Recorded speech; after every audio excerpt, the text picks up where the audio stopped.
Hi there, welcome to Grain TV. It is Tuesday, July 11th. I'm Kevin McNew, and we had a mixed day in the markets. Corn was off 1, beans up 2, and Chicago wheat was pretty much unchanged.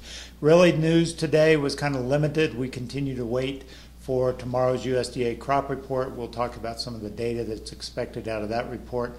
Other news out today, CONAB out of Brazil. They kept their soybean crop estimate unchanged, just a hair under 114 million metric tons, in line with USDA's estimates, but they jacked up their corn crop estimate for Brazil from 93 to 96 million metric tons. So that certainly was gave the market some pause. The other thing that happened sort of overnight was some unexpected rains that helped in parts of Iowa and parts of Nebraska. So that gave the market some reasons to try and trade lower. We had beans off as much as 10 cents going into the break this morning before recovering as traders looked at new weather models that continue to point to more heat and more dryness going into the next 2 weeks. And let's take a look at what those weather models are showing. First of all, let's start with the temperature outlook. First, on the left, you have the 6 to 10 day time period. So, and then on the right is you have the 11 to 15 day time period. And what you can see is the big dark brown areas are very large, obviously, in the plains and the upper plains. And that's obviously where the market has been focused for the last month.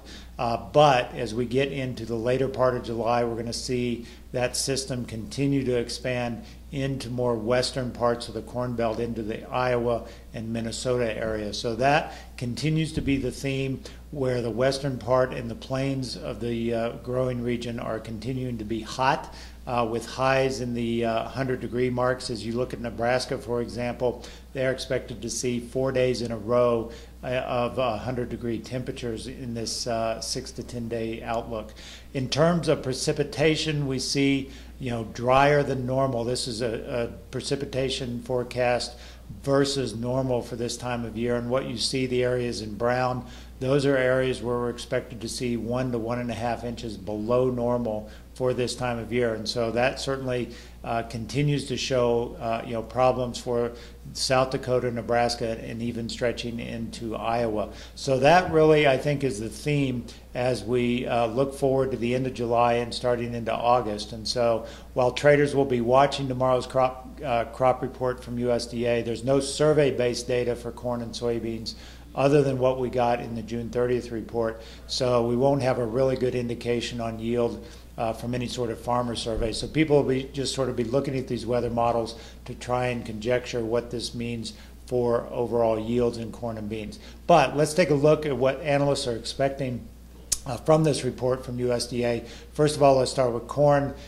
Keep in mind that we had higher corn acres found in the June 30th acreage report, so that will be factored into this report. But traders are expecting at least a modest downgrade in the yield forecast from USDA. Certainly, again, no survey data to back this up, but they do have crop progress numbers that are below par. Right now, the corn reading is 65% good to excellent versus around a normal number of around 71%. So you would expect maybe a modest downgrade in the corn yield, and likewise, probably not as much chance they would move beans because it's still early in the season, but they might downgrade it a little bit with beans sitting at 63% good to excellent. A lot of traders will be watching the wheat number. Obviously, what's going on in spring wheat country will be important, and so these survey numbers for the winter wheat crop will be important, but they'll also be looking for USDA's first forecast of spring wheat growing conditions. And so overall, the trade is looking for about a 1.75 billion bushel crop. That's off from 1.82 last month in June.